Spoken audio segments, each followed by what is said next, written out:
All right, Cy, nice to have you back, man. Doing an album that I love, The Roots Undone.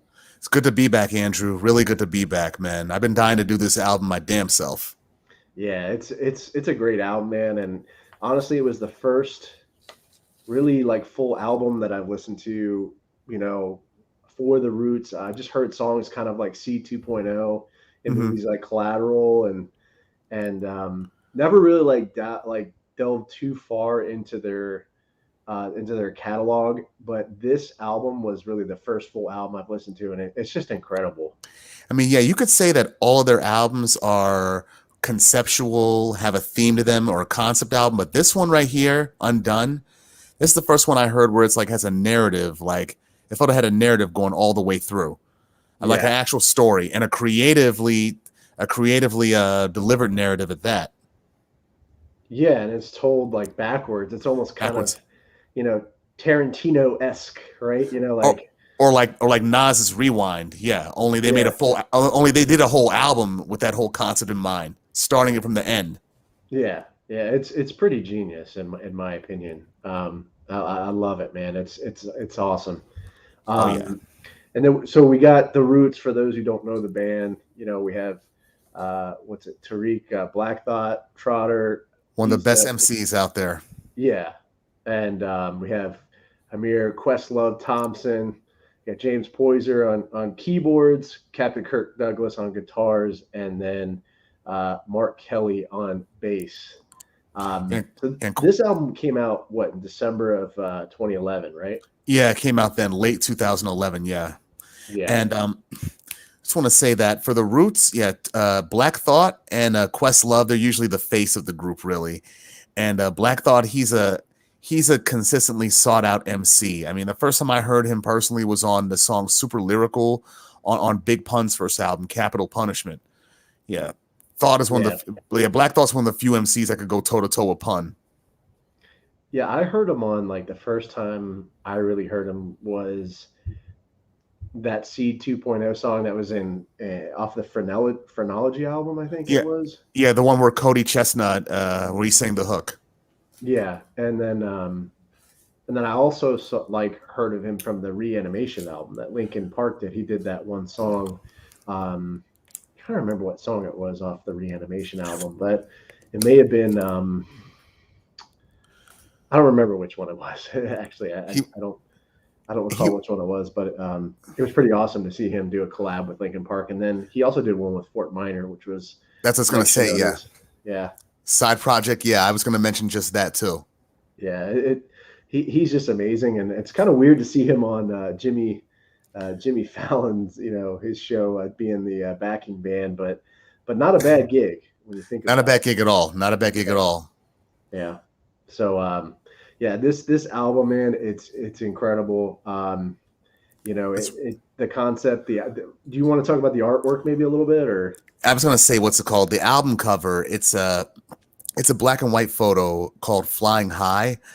It was taken by a documentary photographer, Jamal Shabazz, and it shows a child flipping on a mattress. And in doing so, I think it captures the concept and the storyline of the album, which is told in reverse chronological order. I mean, a young boy is shown on the right and on an older one on the left, in between the boy flipping on the mattress. And the Roots, they were really going for their symbolism with this album, I think. Yeah, Yeah, they really wanted to go all out conceptual, like Prince Paul, Prince Among Thieves kind of hip hop concept album, like a hip opera. yeah, and looking at that photo, it's I mean, it was a documentary photographer, and it almost works perfectly with the theme of the record. You have him kind of, it almost looks like he's doing a backflip, right?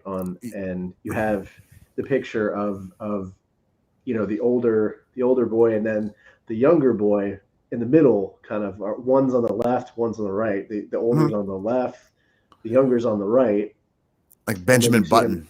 yeah, and then you see, it's like it almost kind of works with the concept of him, the album starting off when he's older, and then Yeah. the end of the albums when he's younger, kind of. Yeah, starts with his death, ends with his birth. Well, ends with his conception, really. Yeah, Hmm. yeah, and the backdrop too. I mean, the backdrop of that photo, you see like the neighborhood kind of and the walls kind of looking run down, and Yeah, it's I, urban blight. yeah, kind of fits in with the story that they're trying to tell. The backdrop of this story, which is Philadelphia, or it could be And anywhere really. any inner city in America, really. Any inner city that's populated with young black men who feel that this is their only way to get out of there. Yeah, and I was doing some research on the album, and I believe Black Thought said that he was like he did the concept for this album was based off of like experiences that he had as like growing up, where he saw kids like Redford, and Yeah, wanted to tell that story and make sure people, understood yeah, like what was going on. he said what's it called? Like guys like Redmond Stevens, they're like a dime a dozen in Philadelphia. So it's like pick almost any one, they'll have almost the exact story. Yeah, and he also said that this album was heavily influenced by The Wire, which is a show that we covered, talked a lot Oh about yeah, the soundtrack. So it's pretty awesome that he best show takes some, ever. yeah, best show ever. Hmm. I think top two for me are Sopranos and The Wire for sure. I think The Wire delves in is a little bit more. I don't know. I don't want to say intellectual, but it makes you think more a little bit. There's so many different nuances of that show.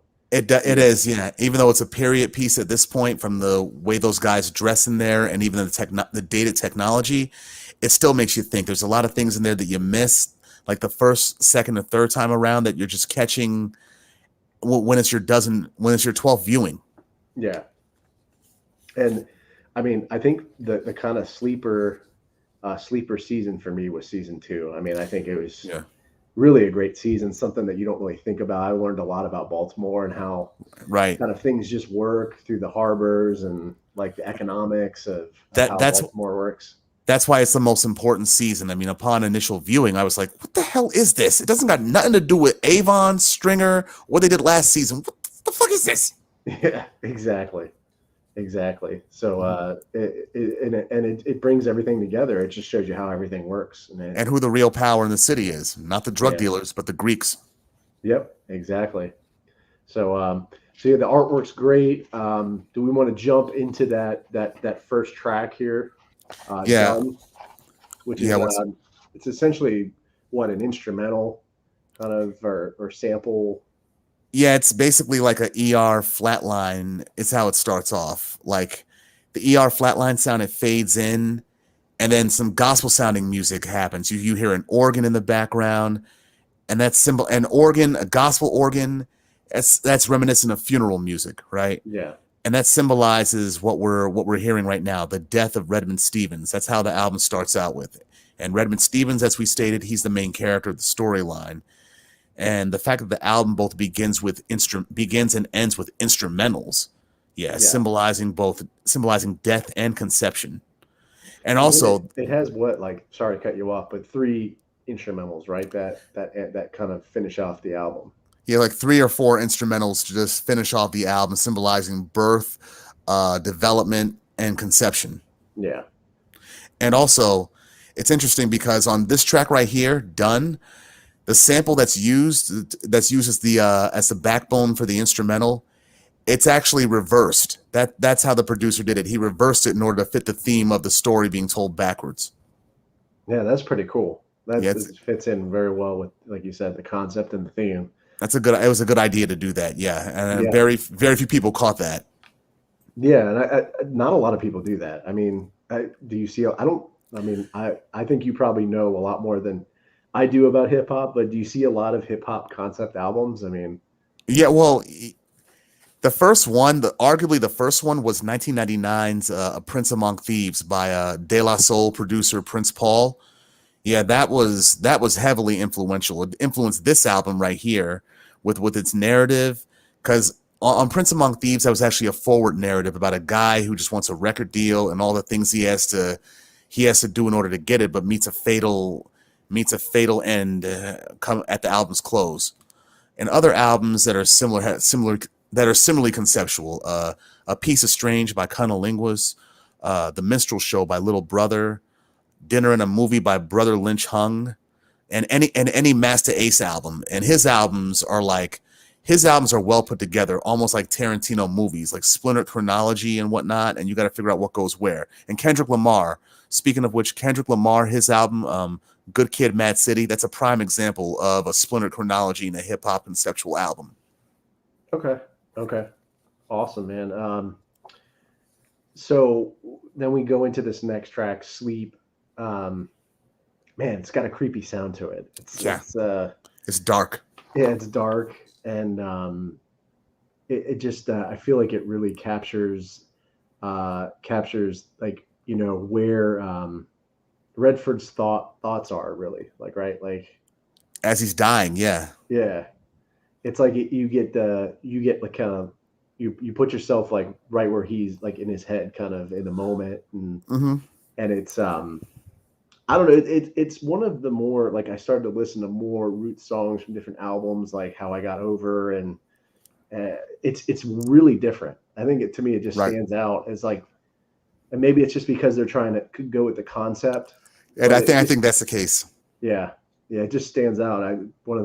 That and Lighthouse to me is like one of the songs. Lighthouse is good. Really stand out to me as like very different.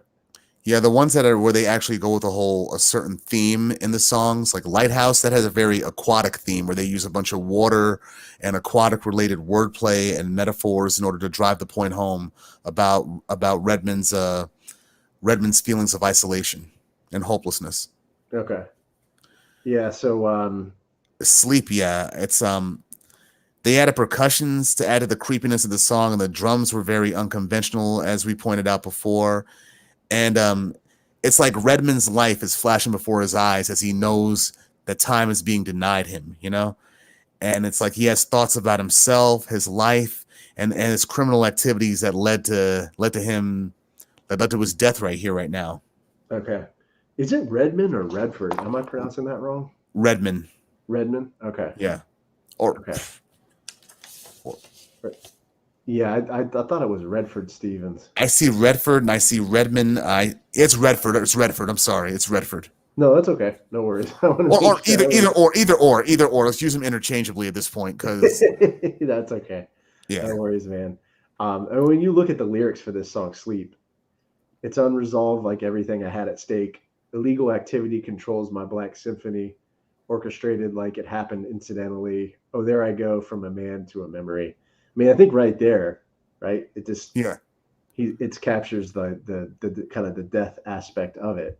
Even Black Thought's wordplay in here, symphony, orchestrated, like what's it called? Like he's using that kind of music metaphors in order to drive the point home that this is how you conducted yourself, Redmond, and this is how it's ended. Yeah. And then you would go to the next track called "Make My," featuring Big Crit and Dice Raw. Yeah, Sorry, go ahead. Yeah, I was going to say Big Crit. At the time this album came out, he was really on the come up. He's a Mississippi rapper / producer. Good lyricist too, really good. And on this track, him and Roots affiliate Dice Raw, we forgot to mention this. Every time you hear somebody rap on here, it's rapping from a Redmond's point of view, right? Even when there's a guest rapper on the track, they're all taking a different perspective of Redmond's. So Big Crit and Dice Raw, that's what you hear them rapping from his point of view. And then Dice Raw is on another track, I think, right? Is it the next one after that? Yeah. Is it One Time or? Yeah, One Time. The next one that's after this, yeah. Yeah, which is one of my favorite tracks. This one's really cool too, though. It's got a very kind of like dreamy aspect to it or sound to it, you know? Yeah, and this is the climax of the album, actually. This is where Redmond actually kills himself. I mean, and then you look at it, I mean, do you think this is more of like a social commentary about life in the streets, or maybe his life? Like, I think it is, really. It's like, even though it's wrapped up within the framework of the narrative, it really is just social commentary if you just read between the lines. Yeah, it's like about how there's no good ending to living a life of crime, And you can keep on chasing after the money, but eventually you're going to end up either dead or in jail. Yeah, and when you look at like, I don't know if this is like, do you know who's singing that or like talking? It's kind of like It's a what is it? sample. Yeah, yeah. It's like they told me at the ends don't justify the means. Hmm. Is that Big Crit or who's singing that part? Like, What's it called? Crit wasn't singing, he was rapping it, but what's it called? I think it's it almost may like a spoken word kind of like it sounds like someone just talking, you know, like it's a sample, it's a dialogue sample. yeah. Um, but the lyrics are just incredible in the song. Like that one reference to Stairway to Heaven. If there's a heaven, I can't find the stairway. I just That like that how he that switched that's a that around. suicide. That's a Yeah, suicide. Yeah, it's like if you commit suicide, you're not going to heaven. yeah. So I like how he kind of played around with the lyrics and put his kind of Black Thought put his His stamp spin on on that. Yeah, his spin on that, yeah. and then the outro too. I thought was very like different. You know, Hmm. you get it's like this like kind of R&B like the beats and everything. It doesn't like I don't feel like it goes along with the original kind of vibe to the song. And it seeps into the next track too. Yeah, exactly. Like, and then we go into One Time, right, which is Yeah, I love this featuring track. Fonte and Dice That's Raw. Fonte. He's one of my favorite lyricists, dude. He's from the North Carolina rap group Little Brother. Yeah, he is his wordplay, and he has a very wry sense of humor. Yeah, And and he's the this one that I was gonna say. Fonte was the one that actually did this a few years ago, where he went on Twitter and compared rappers to TV shows. okay, Yeah, yeah, like for example, compared Eminem to Mad Men. He said technically flawless, but there's only so much I can listen to when it comes to the existential angst of white men, of rich white men. and this out. I mean, this song is I just like it, man. It's intense. They got that drum, that beat from Questlove, and Yeah, then you have the piano, the keys, and it it's just very sounds so hard, man. Like, it's hard. It's hardcore. It's about life in the streets. yeah, and it just works perfectly. And Dice Raw's flow, I mean, it's just I don't know. It's one of my favorite songs on the It's album, it's very especially menacing. the lyrics too. Like a samurai, the streets, samurai code. Play your Play part, shut the f up, and do what I what I was was told. told. Yeah, that's a clever line in there. That's very clever. That was that. Now I feel like that was Black Thought, right? I feel like that he was I think singing that part. I think that was Fonte. Okay, That was Fonte that did that line. Yeah, because it goes hand in hand with a street guy like Redmond or and then Redford. like so, this song is really about. Is it? You think it's about the life, kind of the living the Yeah, life, like it's a what depiction what of what is the one time part though mean like to you? the one time he thinks of escaping. Really, Yeah, the like one trying to time. get out of the game, like Yeah, the one time during the day, during his day as a street hustler or whatever, where he actually daydreams or has some like reverie about getting out of the game, be it legitimate or, as it ultimately turns out, suicide. yeah. And then the inclusion of the Hammurabi code, man, like That's a that's slick line. so yeah, that's just so clever, you know. It is. Yeah. That's why I like the Roots, man. And we go to that next track, "Cool On," one of my favorites on this as well. There's a lot of good songs, but this one This I is really like like. this felt more positive than a lot of the other stuff on the album. I mean, well, more upbeat and a little bit more uplifting than what we heard so far. You know what I mean? Yeah, this is kind of like to bring me back to the good days, like because the rest of most of the albums, I hate to say it, a little depressing, but I mean the songs are great, but the The themes are a themes little depressing they are very at times. depressing. Yeah, But this is like that carpe diem kind of, or like reminiscing on the good old days kind of hmm song, and it I like is. it, man. It's uh, um, I think it's Truck North who I really like that part, the last part that he sings, where it's like say cheese free falling from the aeroplane. Like I Right. love that one, that last part where he's just like he does his thing, and And I like how they utilize the sample in this song too. I mean, the Roots, they're alive. their live instrumentation, very bohemian. But like here they use like Where There's a Will by the 1960s, 1970s R&B singer DJ Rogers. Like they use his song for the opening sample as the opening sample for the track in order to give it more of a upbeat feel to it. You know what I mean? Yeah, and the bass line is just like the bass line, the drums, I mean, there's guitar in there. It just Oh yeah. sounds really good. And when you look at the lyrics too, and inside the dressed up like a telethon, black tie affair, but they're holding heavy arms, straight cash with the stash and the cummerbund, more Bacardi and the bouncers of the party hum. Yeah, I mean. That's Pretty like much money. talking about the luxury life of that life. The money cash hose, basically. Yeah, exactly. Yeah. Yeah, it's awesome, man. Like what you say, the luxury items are of the quintessential drug dealer. Yeah, yeah. The steak and all that, and it kind of gives you that that vibe of like Scarface almost. You know, like where you see him like dining. The montage, yeah, or not even the dining part where he like the say good night to the bad guy. Just the part. It mainly looks. I'm mainly thinking of the part where the montage where he kills off Frank and gets rich. The whole push it to the limit. Yeah, exactly. He's buying like the Mercedes Benz. And the Tiger. Reminds me of that. Yeah, it reminds me of that whole documentary called Cocaine Cowboys. Like I've seen that. I've seen that. Yeah. It reminds me of that.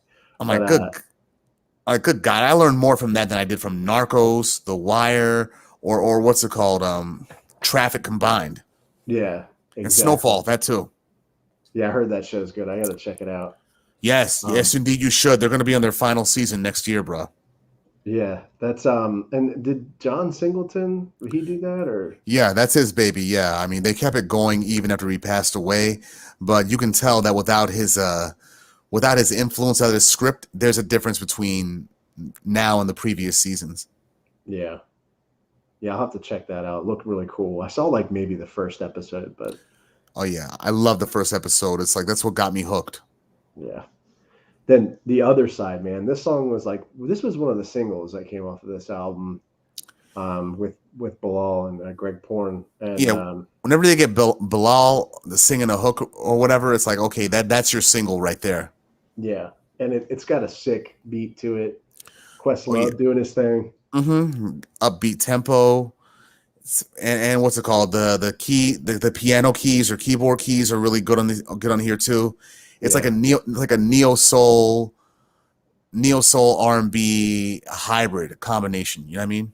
Yeah, and the keys I think like make it. You know, like it makes it just almost. It just sounds like more like epic. You know, like it just sounds.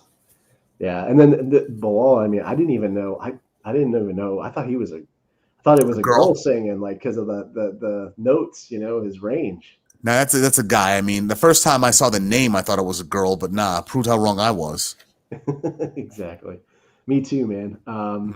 So yeah, this song, it's really good. It's just I guess it's just talking about the other side being, I guess, a better life, right? Like yeah, like something like yeah, Redford's daydreaming about material possessions right here.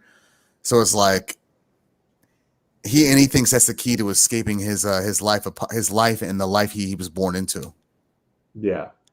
And trying to make it better, obviously, and because I mean, dude, that life, I mean, it's just like you said, it's not one that ends, very rarely ends in positive way, right? It's like exactly how many old and wrinkled ex-drug dealers do we know that aren't in jail?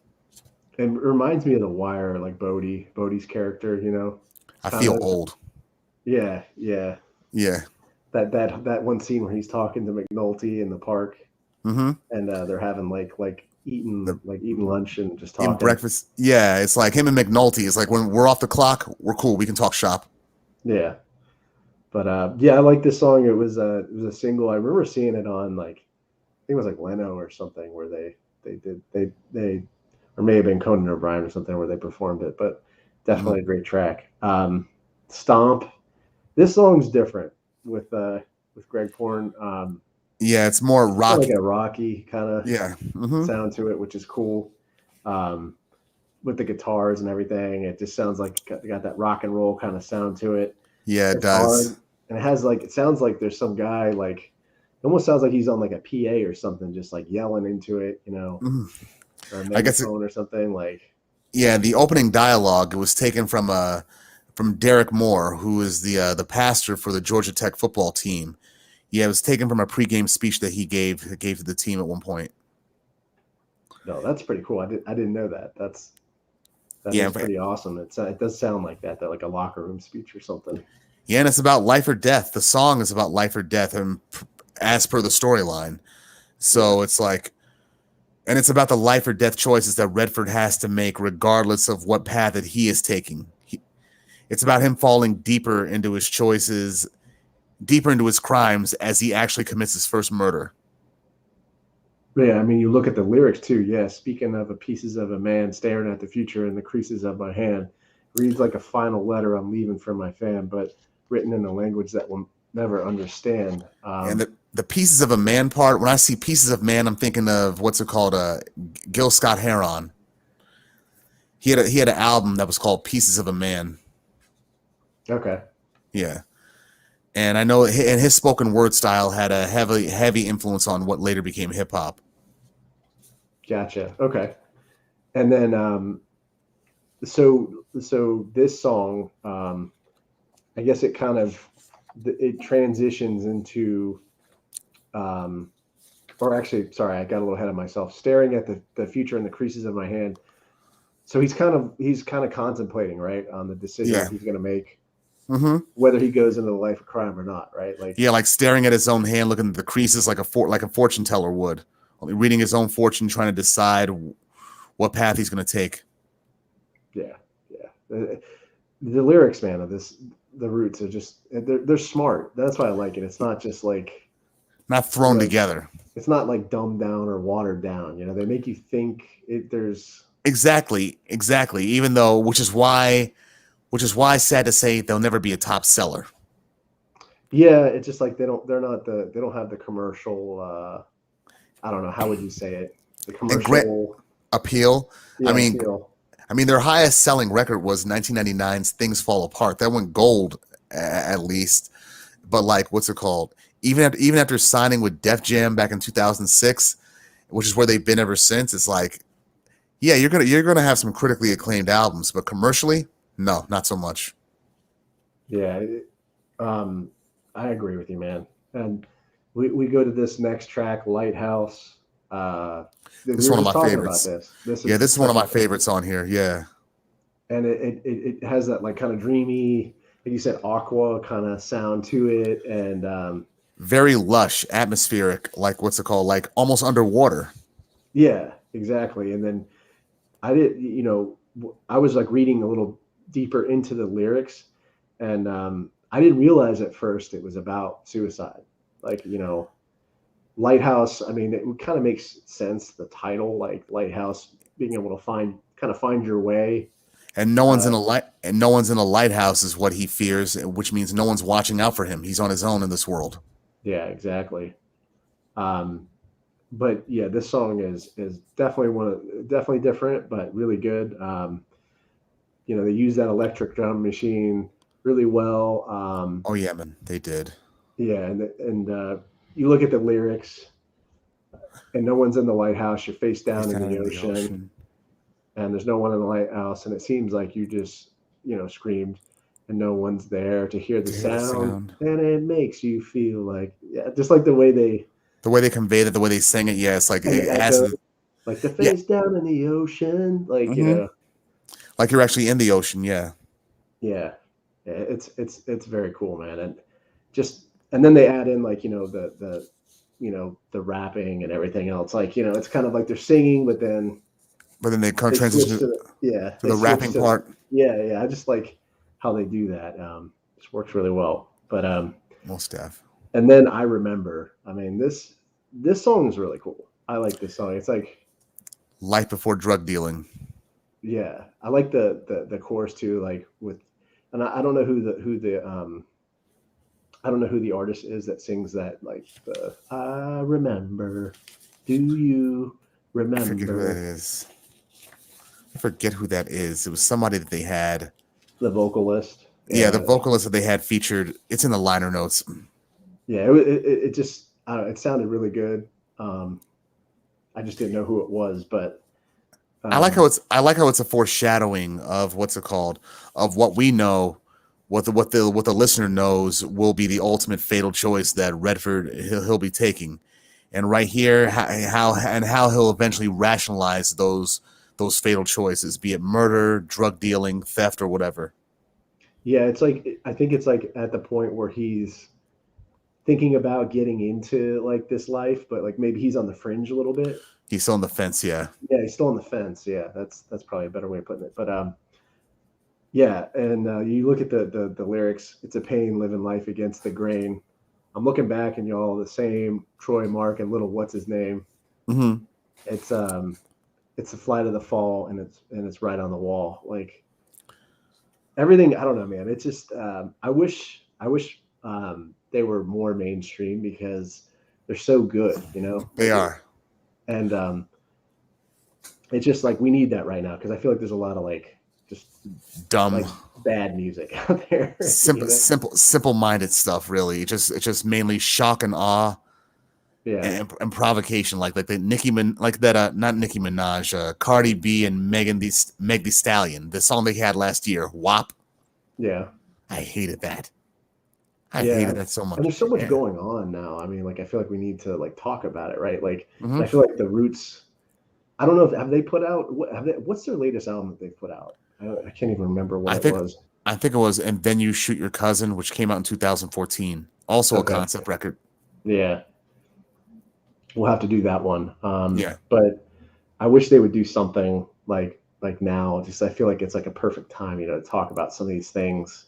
it is. It is really. It's like there's so much to talk about, so much they can actually just make. They can make a song out of it. Make like metaphors, lyric. Just There's that, so much yeah, they can do. Yeah, that's my yeah, point. exactly. So we go to the next track, "Tip the Scale." Man, Ah, I love this song because it's like I feel like this song could be in a movie, man. it Like, should be. It should be actually. It's about determination, like a Rocky theme. Like don't give up. yeah, E- it's even even if don't giving up means becoming a criminal to escape your lifestyle. yeah, and the samples in the background, like when you listen to it, you're just like, wow, like I can picture this in a film. Like it's very cinematic. Yes, You can just it very. almost makes you it brings you into like Redford's mind, and I picture somebody just like walking down the street, just thinking about like what they're gonna Well, do, what's my and next move? yeah, Yeah, what's your next? Yeah, exactly, yeah. What's exactly. even though the odds are clearly stacked against him, he's like, I'm getting the hell up out of here. Yeah, and then the beats and the bass line, it's like slow. It's like very. It's not like a high tempo.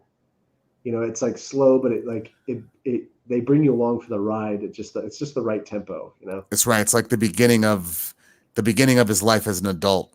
Yeah, yeah, and I mean, you hit right on it, right? That you look at the lyrics, the scale of justice Mm-hmm. ain't equally weighed out. Only two ways Ways out: out, digging digging tunnels or tunnels, digging graves graves out. out. Yeah, and that's who else is singing on this song? Is it's Black Thought and somebody else, right?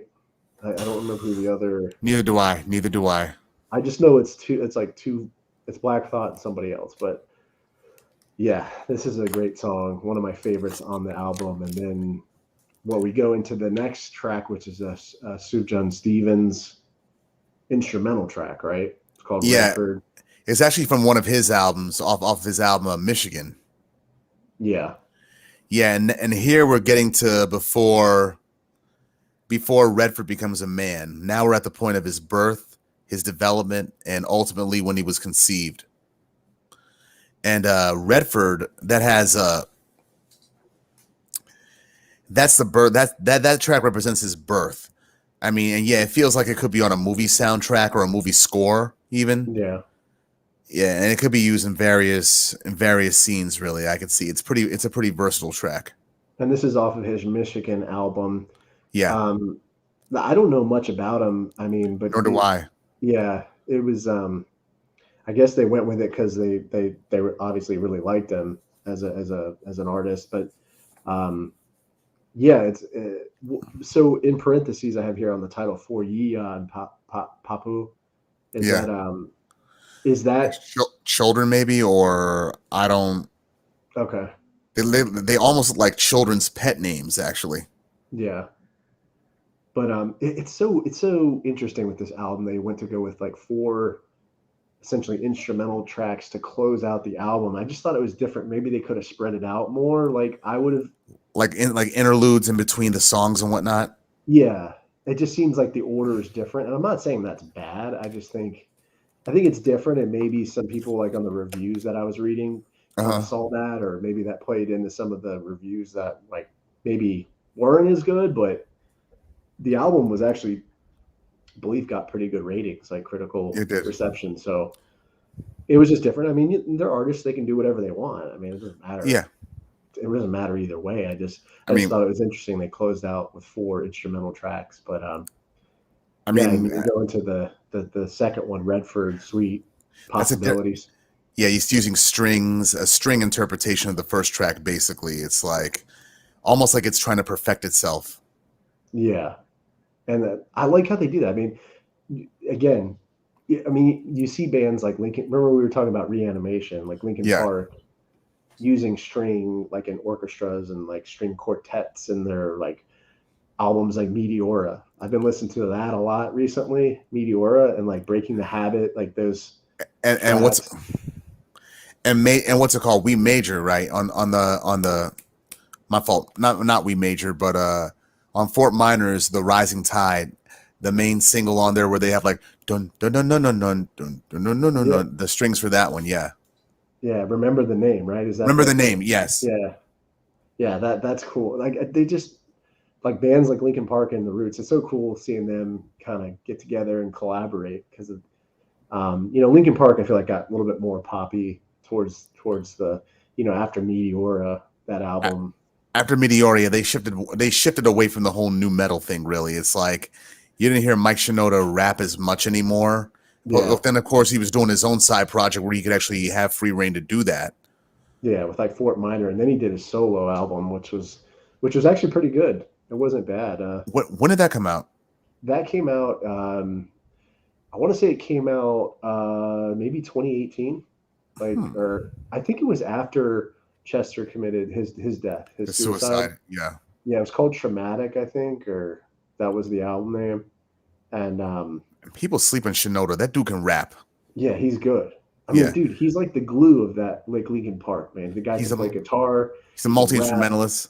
he can sing, he Piano. can play keyboard. I mean, he can Mhm. do it all. I mean, he's an artist. Like, Oh yeah, man. He can do it all. And what let me know that he can really rap was what's it called? Back when I was in college in 2001 when Linkin Park really blew up with Hybrid Theory, it was the track he had a guest verse on It's Going Down by the hip hop DJ group, the Executioners. Executioners. Yeah. Yeah, I The love verses that he had on song. there, I was like, wow. Okay, okay. Okay, Shinoda, you got it. And I saw the music video for that. So like I Yeah. was really into Linkin Park. Like Linkin Park and Deftones were my big bands. Deftones still being one of my favorite bands, but Linkin Park was huge. Like back in high school for me. And when I saw that song on MTV, like it's going down, I'm like, holy crap! Linkin Park's just put out a new song. And then I found out it was just like a collaboration with the Executioners, but it sounded really like them. Like It did, and plus they had the DJ from Linkin Park featured on it too, Mr. Hahn, and yeah, they had Wayne Static from Static X. They had him doing yeah, the guitar portions up on there too. yeah, They had them all up in the video. yeah. It was crazy. It was Yeah, it was awesome. dope. Um, Oh yeah, we have somebody in the Podbean audio stream, Coltrane. He says, yeah, "Dude can flow. He's unique with his sound. Bleed it out. He did. Oh yeah, I like Bleed It Out on Minutes to Midnight. Mhm. That was a cool track. What's up, Coltrane? Thanks for joining the stream, the audio Thanks. stream. And Yeah, hands held high. That was the album closer for Minutes to Midnight. Very yeah, political, but I like what they did. And Rick Rubin, he produced that album too, didn't he? yeah, yeah. He did that. He did that album. I like the I've Given Up, that Yeah. song. That's Hmm. pretty heavy. Oh And they yeah, cuss on that album too, and then they they didn't do really cuss at all on the on the first two first two albums. albums at all. They didn't curse at all, nah. Which was really surprising considering the genre and the themes. Yeah, yeah, it was. And then after that album, I don't know. It kind of they went on a different path. They did, But they did. It's like I only got 3 Linkin Park albums, so like Hybrid Theory, Meteora, and Reanimation. Mainly the ones where they have like a more of a concentration on hip hop. yeah, I like Reanimation, man. That album's sick. Like when they did like High Voltage, that Hmm. song, and the one with Charlie Tuna from Jurassic 5, Yeah, they had and so many. They had so many different people up on there, man. It was like all these Jonathan Davis from underground Core. rappers. Steven Richards from Taproot. Yeah, and then they had Aaron Lewis from Stained. Stain. Yep. Yeah, they had so many people on that record, but Yeah. it just proves. And then with a Collision Course, I did and not like that that record. you didn't like that. I didn't like that album. It was when I heard it when I was a college senior. I'm like, this is nothing but a mashup of Jay-Z and Linkin Park songs. That's it. I'm better off Yeah, downloading this. I liked "Lying from You," the one they did with Jay-Z. I thought that was cool. Of course, you have the "Numb" song that they did with Jay-Z, the Mhm. remix with Jay-Z, which I like it, but it's kind of overplayed. It Like is. I It just is. The what the hell are you waiting for? I'm like, Jesus. Yeah, they had that in the Miami Vice soundtrack, which we got to do that one, man. Oh yeah, the movie, right?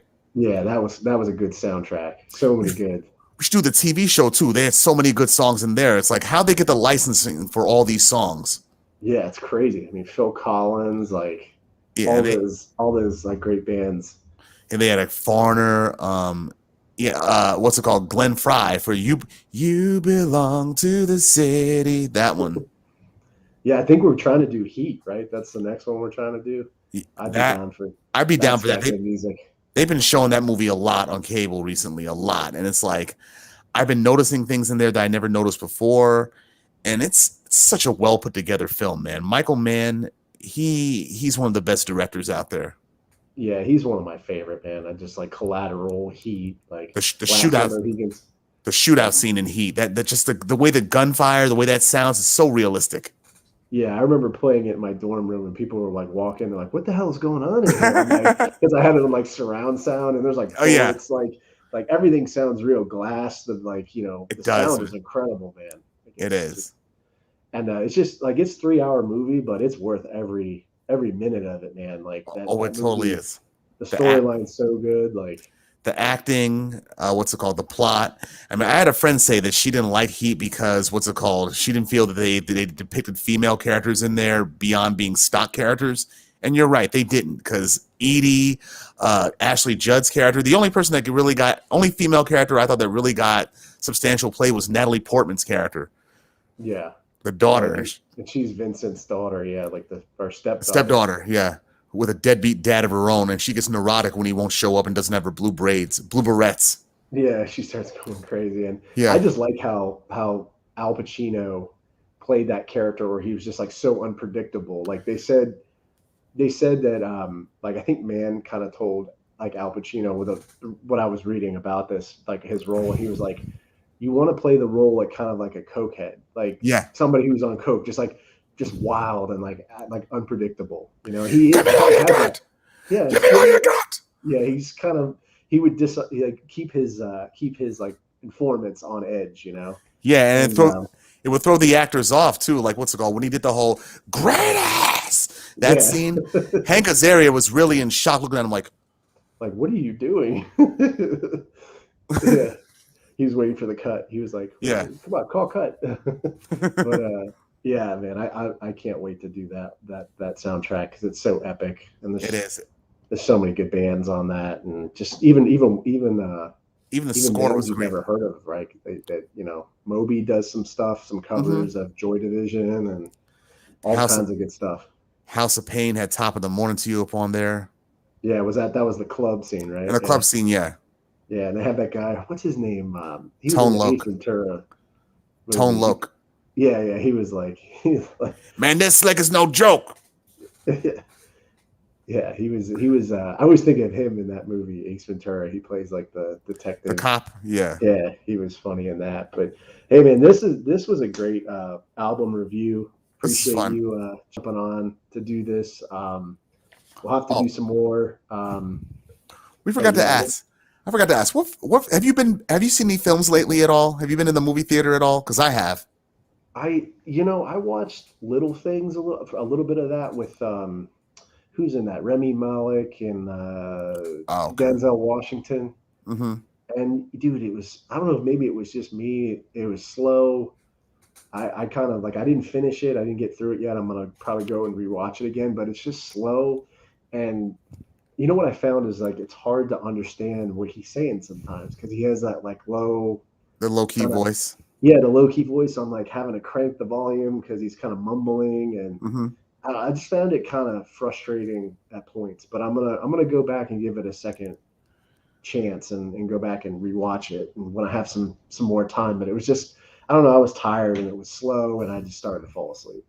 I'm gonna check it out myself now. I've been like seeing movies that I ordinarily wouldn't give a chance. Like what's it called? Like The Father by Anthony Hopkins. I saw that. That was a Yeah, good film. And what I see recently, I saw Candyman. I saw that. That's a direct sequel, actually, not a remake. But that's nice. It's nice they didn't remake it because yeah, there's a lot of that going on. exactly. Yeah, and I didn't. Most people praise it, but me, I'm just like the original was way better. And it's like they put because Jordan Peele, he had a hand in producing it and also wrote part of the screenplay. That was really my impetus behind wanting to see it. But like the social commentary, it was more social commentary than it was a slasher film, Yeah. right? And this Candyman, I forget the dude's name, but what's it called? He's not as scary as Tony Todd. And was Tony Todd in he looks familiar, like because I've seen parts of Candyman. I haven't seen the whole film, but was he in The Rock too? Like, was What he in? Tony Todd? Yeah, the guy who played Candyman in the original. I don't remember him being in The Rock, but he was in Platoon. He Yeah, was yeah, he was. Sergeant Warren in Platoon, one of the NCOs. Yeah, he was the one who's like Barnes was right, man. He's like every last one of them were NDA. Remember, Yeah, like he yeah, says that that. one. Yeah, he's in The Rock. I know that's him. He plays one of the Marines. I believe that. I believe that. Tony Todd, he's had a lot of bit parts in places. And he was oh yeah, I remember it was the Rocket Man part. He's like, you ever listen to Rocket Man? And he's like, I don't listen to that bullshit music or something. I've got The Rock too. I got The Rock. I got to revisit that. Yeah, that's a great movie. I just remember Sean Connery's line saying, "Winners whine about how great they had it. Yeah, I mean, losers whine about how great they had it. Winners get to fuck the prom queen." yeah, he had so many great lines in that movie, man. Oh my Mhm. god! Like, and it's a good one. Like when they start driving through San Francisco and like destroying everything. Then like I was watching that with my friend Joe, and I was like, we were watching it, and we see the Humvee just like destroy the little Uh-huh. bug VW bug that's like has the hippie like peace sign on it. I was like, Yeah. do you think Michael Bay's like subtly trying to be political in this movie? Uh, Like so, trying to be, because other than trying that, to he just tells the story by blowing shit up. Yeah, I was like, does he not like San Francisco because he apparently loves filming how Sean Connery's absolutely destroying San Francisco with Humvees. Like Like I was like, destroy this overpriced city. Yeah.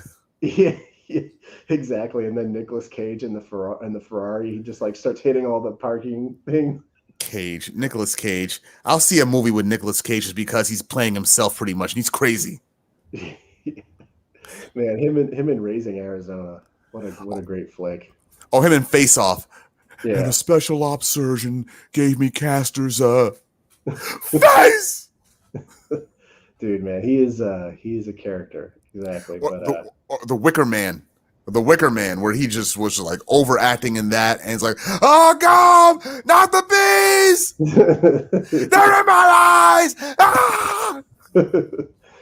Man, one movie I do want to watch is Greyhound. Have you seen that like previews That for that or that came out recently, right? Tom Hanks where he's like the destroyer like destroyer captain like boat captain That's and it Captain takes no, Captain no, no, Phillips. no, no. You're thinking of this is in Captain Phillips is. World War Oh, Two. So okay. he's like it's like during like World War Two where they're like escorting the merchant ships over Uh-huh. the Atlantic to like to Oh, I've seen yeah. I've seen So I've seen the preview it for that. I looks was really good. It looks really good. I've seen some previews of it, and I'm like, damn, this movie looks really. And Tom Hanks brings his A game. he's at his A game. Yeah, I remember when you mentioned the boat, I was thinking of the movie Captain Phillips, which came out in And that's a good 2011. movie too. That was a good one too. Yeah, Tom Hanks. There's a reason why that man got back-to-back Oscars. He's a good actor. Yeah, I love that one scene in Captain Phillips where like the pirates are fighting with Tom Hanks on that boat, Yeah. the little life raft or whatever, the escape boat. Mhm. And then you hear the horn go off of like, and then they're all like, "Whoa!" And then they open the door and it's the U.S. Navy. It's like, yeah, we want our citizen back. They just like they have the alarm go. It's like, yeah, They're just your calmly day just saying got that. yeah. It's like your day just got worse. Our citizen, yeah, we'd like him back. Thanks. Yeah. So good movie. Check that one out. My Captain favorite one. Phillips. But Did you ever see? Did you see Sully? No, I haven't seen that. Is that good? Yeah, where he plays Captain Sullenberger, the airplane pilot that landed the plane in the middle of the Hudson. Yeah, I remember the story. I just haven't seen the movie. The movie looked kind of good. The previews look good.